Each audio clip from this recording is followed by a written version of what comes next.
welcome to the Christchurch Cathedral organ loft in Oxford. We haven't always had the organ loft here. When the college was founded and the cathedral with it in the 1520s on the Friary of St Prideswide, there were two organs which John Taverner would have played, and that would have sat on a screen some bays east of where I'm currently sitting talking to you. If we whiz forward to the restoration of the monarchy after the Commonwealth, we know that Father Smith built an organ which sat on a screen still further east than I am now, and indeed the case of the organ as it is now is in fact incorporating a lot of work from Father Smith.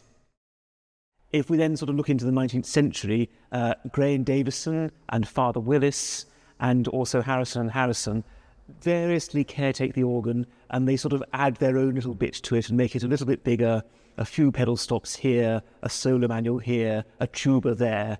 And in this period, the whole cathedral is completely reordered.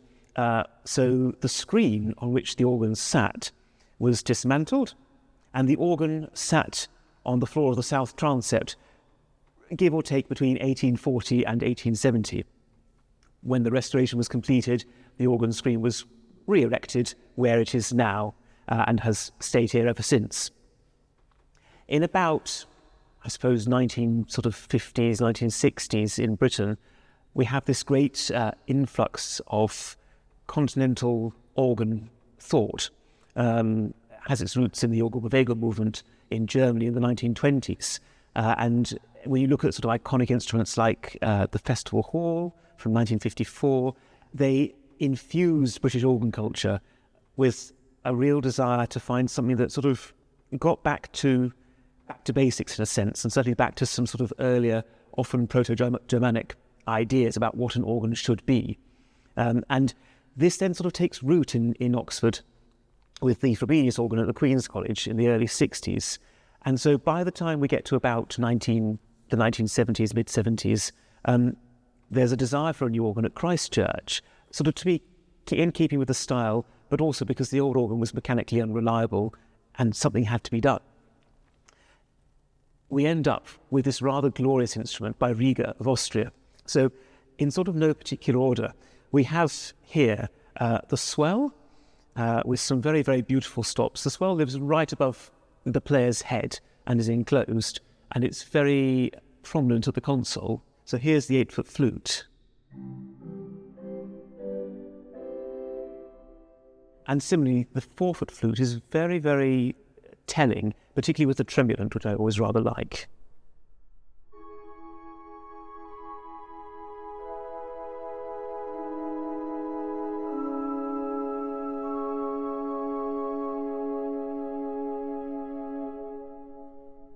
We also have lots of other bits of colour across the organ.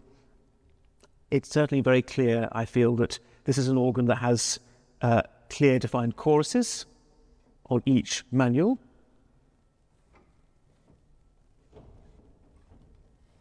So we have a chorus up on the swell, answered by the positive or the chair case organ, and crowned by the great.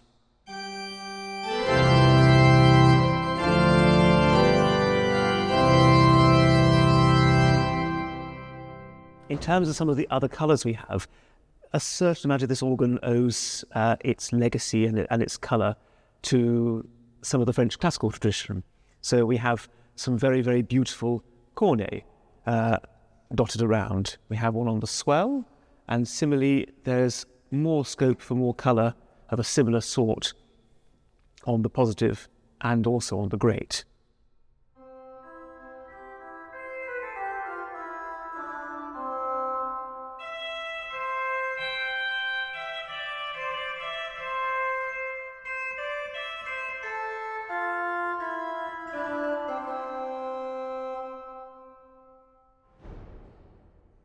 Up on the top manual, we have our sort of bombard division, which is very much intended, I think, in some ways to be integrated with the rest of the organ. It's not quite your sort of typical English solo division, but but it's rather fun.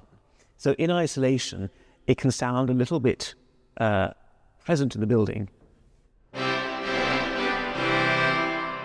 And we can build it up with the 16 and the 4-foot as well.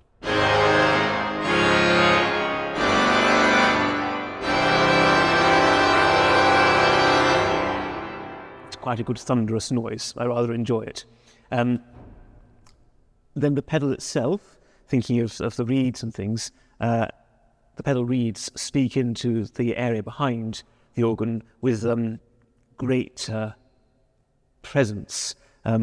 It's remarkable. I was playing something, a voluntary, at some point recently, and our sub-dean said, it sounded glorious when I was starting to walk out from the East End. But he said, by the time I got underneath the organ and was standing in the area behind it, all I could hear was the 16-foot reed of the pedal. It is quite present, but it's rather fun. Some of the greatest colours, I think, of this organ are some of the sort of more combined colours. So things like the fond, when they're all together, particularly with the tremulance, there's a great warmth and fun to the sound. It's very inviting.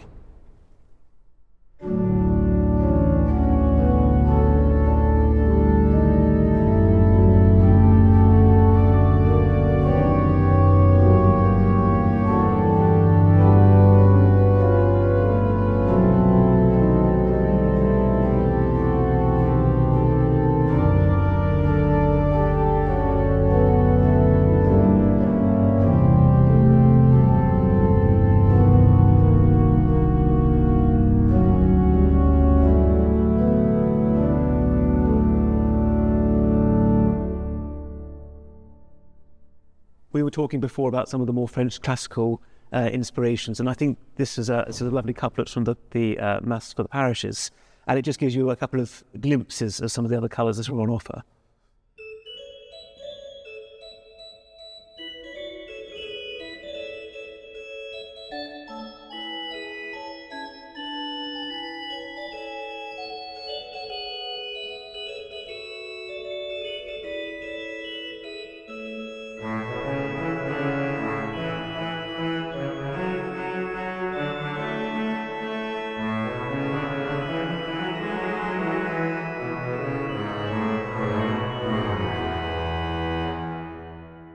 But equally, as we were talking about some of the more sort of Germanic ideals of the organ, we can hear something maybe like the beginning of O Mensch Bewein.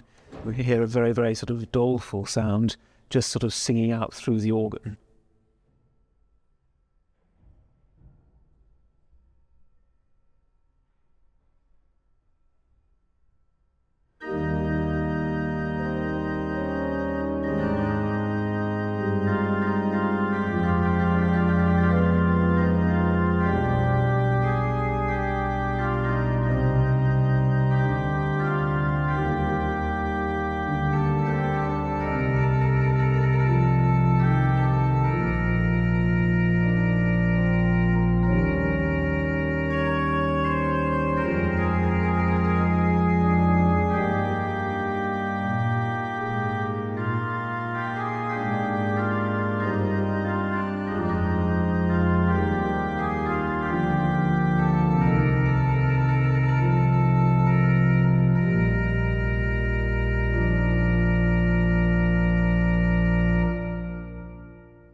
We spoke briefly about the plenum before, and I just think it's a really thrilling sound, and particularly when you combine the plenums of the positive and also the great, you get something very, very exciting.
You can sort of hear some of the colours coming through. And the other thing I'd love to sort of just share with you is just hearing how this bombard, or the resonance division, can just sort of incorporate into and sort of crown some of the sounds. A little bit of the fanfare by John Cook, just because I think it's a fun piece.